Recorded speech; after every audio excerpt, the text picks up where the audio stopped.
Welcome to my channel. It is all about कुछ भी topic, कुछ भी. Just go for it. Hey people, welcome to the another topic. Talk like pro. क्या इनकी तरह आप बात कर सकते हो या बनना चाहते हो, या इनकी तरह? You are a good question. कैसे बनना चाहते हो आप? हम में से कई लोग इनकी तरह है. कुछ सवाल किसने पूछ लिया 100 लोग के सामने, तो you are a good question, ऐसी हालत हो जाती है. समझते हैं. जैसे ही हमको किसने बोल दिया कि आपको इतने सारे ऑडियंस के सामने कुछ तो बोलना है, या कॉलेज के प्रेजेंटेशन में आपको 100 लोग के सामने बुला लिया स्टेज पे, तो क्या होता है आपके साथ? पेट में बटरफ्लाई आती है, नर्वस हो जाते हो, नींद आने लगती है, भूल जाते हो क्या बोलना है, सब गड़बड़ गड़बड़ गड़बड़ हो जाती है. पर इसका इलाज है, देखते हैं. How to control your mind. सबसे पहला, ऑडियंस आपका दोस्त है, ये समझ के चलो. भले वो बाद में कुछ भी आपको बोले, ट्रोल करे या कुछ भी करे, पर स्टेज पे जाने के पहले ये दिमाग में डाल लो कि ऑडियंस आपका सबसे बेस्ट फ्रेंड है. बेस्ट फ्रेंड क्यों है? क्योंकि आप अपने बेस्ट फ्रेंड के साथ जैसे बात करते हो, वैसे ऑडियंस के साथ आज आपको बात करनी है. इसलिए audience is your best friend. कभी भी सोचते हो तो इंग्लिश में सोचो. कभी भी सोचना है, आपके मदर टंग में आप यूजुअली सोचते हो. आप हिंदी होंगे तो आपके दिमाग में हिंदी में सोचोगे. जिस दिन से आप इंग्लिश में सोचने लग जाओगे, आपका इंग्लिश बहुत अच्छा हो जाएगा. Start thinking in English.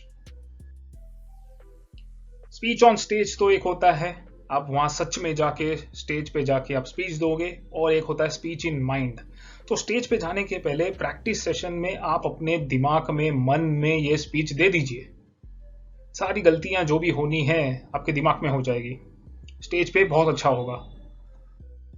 Stage पे जाने के पहले आप मन में थोड़ा सा ना आपका फेवरेट वाला गाना गा दीजिए. थोड़ा सा नर्वसनेस कम हो जाएगी. मैं तो वो गाना गाता हूँ, sing is king, sing is king. पता नहीं, पर मुझे हेल्प होती है. फिर record yourself before the speech. ये प्रैक्टिस के लिए आपको बहुत काम आएगा.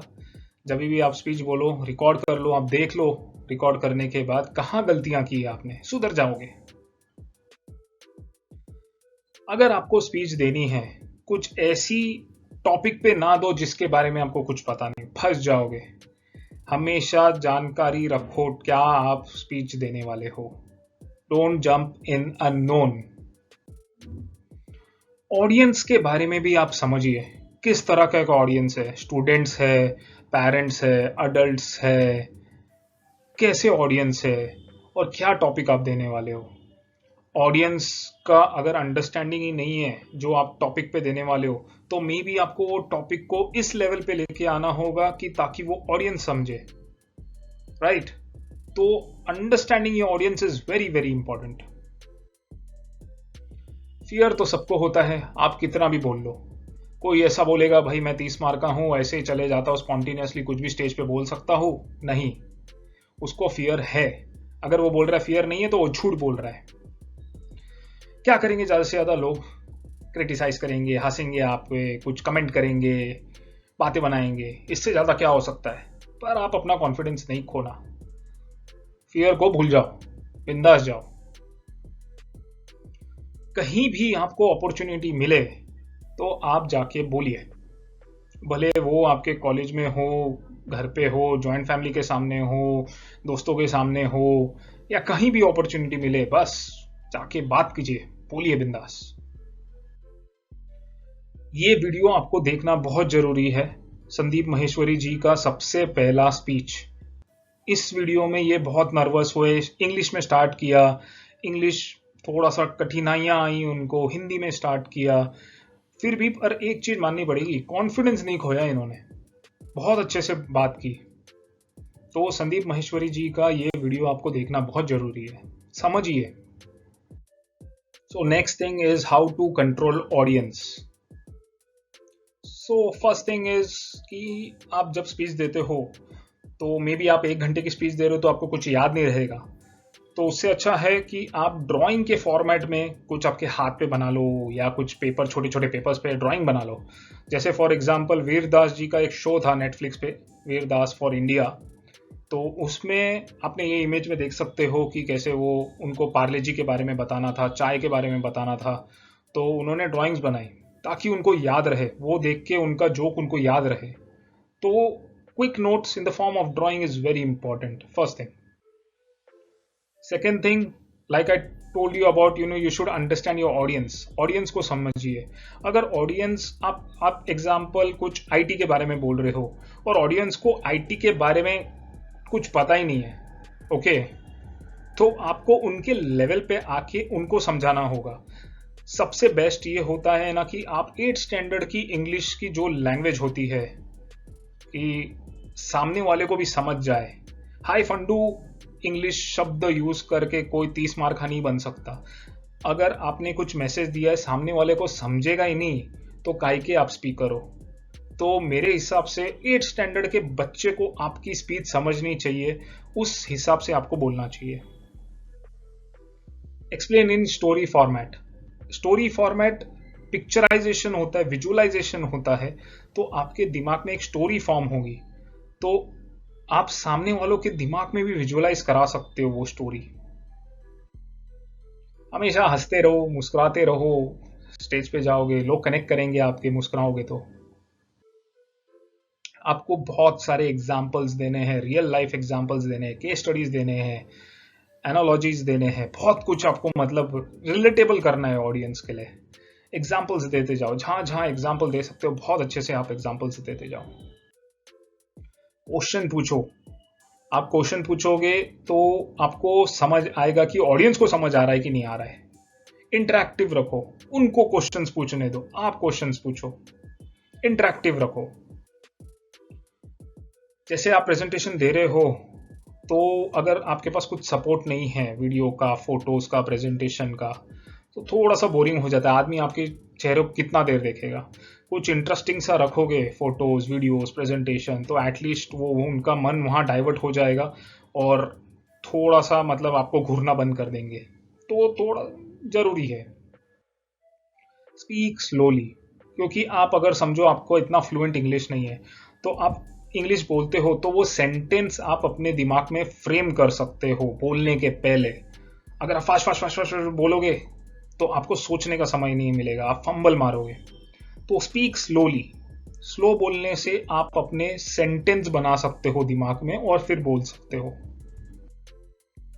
Watch rule. अभी ऑडियंस आपके लेफ्ट में है, राइट में है, सेंटर में है, आप कहाँ देखोगे। अगर सिर्फ सेंटर में देख के आप पूरा 1 घंटे का स्पीच दे दोगे तो लेफ्ट और राइट वाले बुरा मान जाएंगे। सिर्फ राइट में देखोगे तो सेंटर और लेफ्ट वाले बुरा मान जाएंगे। तो थंब रूल ये है कि आप लेफ्ट में देखो, सेंटर में देखो, राइट में देखो, सब जगह आप देखिए। आई कांटेक्ट बनाने की कोशिश कीजिए।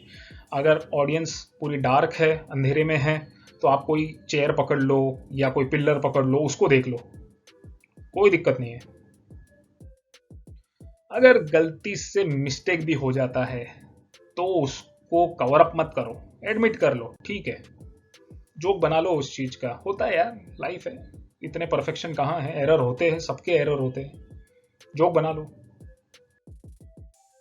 B a giver, help others. आपके स्पीच में आप बोलोगे, किसने आपको क्वेश्चन पूछा, तो आप बोलोगे भाई मेरा वो बुक है, वो बुक में जाके तुम पढ़ लेना, और ये मेरा बुक अमेजोन पे अवेलेबल है, वहां जाके खरीद लेना, इसका जवाब उसमें है। तो आप कोई अच्छे स्पीकर नहीं हो जब तक आप पूरा अपना नॉलेज नहीं देते लोगों को। You are not a good speaker. आप वहां बेचिए नहीं, ये बेचने का काम मत कीजिए बोलते टाइम, सिखाते time, that's not good. Call anyone on the stage. लोगों के बारे में आप समझिए, जानिए। अगर किसी को अपॉर्चुनिटी देना है, स्टेज पे बुलाइए, उनको अपॉर्चुनिटी दीजिए बोलने का, इंटरैक्ट करने का आपसे, right. So it's a very good thing.